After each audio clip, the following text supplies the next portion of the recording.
৭৫তম প্রজাতন্ত্র দিবসে প্রথমবার প্যারেড করল তিন বাহিনীর নারী আধিকারিকদের বিশেষ স্কোয়াড। তিন বাহিনীর ইউনিফর্ম পরে একজোট হয়ে বিকশিত ভারতের বার্তা দিলেন দেশের অগ্নিকন্যারা। এই কন্টিনজেন্টের মূল ভাবনা সেবা তথা সহায়তা। প্রতি বছরের মতো এবারও সাধারণতন্ত্র দিবসে অনুষ্ঠানে একাধিক যুদ্ধাস্ত্র প্রদর্শন করেছে সেনা। তবে এবারের চমক ছিল নারী বাহিনী। এদিনের অনুষ্ঠানে ট্যাঙ্ক, টিএস ভীষ্ম, নাগ মিসাইল, বিএমবি 2.2 প্রদর্শন করা হয়েছে কর্তব্য পথে। দেশীয় প্রযুক্তিতে তৈরি ক্ষেপণাস্ত্র পিনাকা রকেট সিস্টেমের পাশাপাশি বিশেষ র্যাডারও দেখা যায়। প্রত্যেকটি অস্ত্রের সঙ্গেই ছিলেন মহিলা সেনা আধিকারিকরা। এছাড়াও কুচকাওয়াজ করতে গিয়ে নজির গড়ল দেশের নারী শক্তি।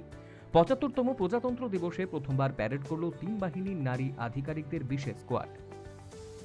তিন বাহিনীর ইউনিফর্ম পরে একজোট হয়ে বিকশিত ভারতের বার্তা দিলেন দেশের অগ্নিকন্যারা। ক্যাপ্টেন সন্ধ্যার নেতৃত্বে প্যারেড করে এই বিশেষ বাহিনী। এই কন্টিনজেন্টের মূল ভাবনা সেবা তথা সহায়তা।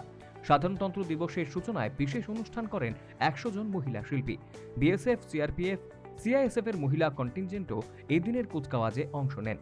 নানা ক্ষেত্রেই ইতিহাস গড়েছে ৭৫তম সাধারণতন্ত্র দিবসের অনুষ্ঠান।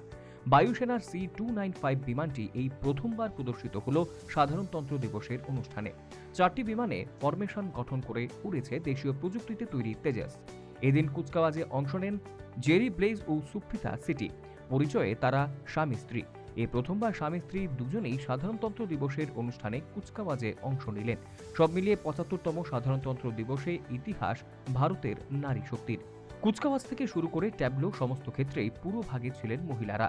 দুঃসাহসিক বাইক রাইড থেকে শুরু করে অস্ত্র প্রদর্শন, মহিলাদের হাত ধরেই সমস্ত অনুষ্ঠান কর্তব্য পথে সম্পন্ন হয়েছে এদিন। Bureau report, news vanguard.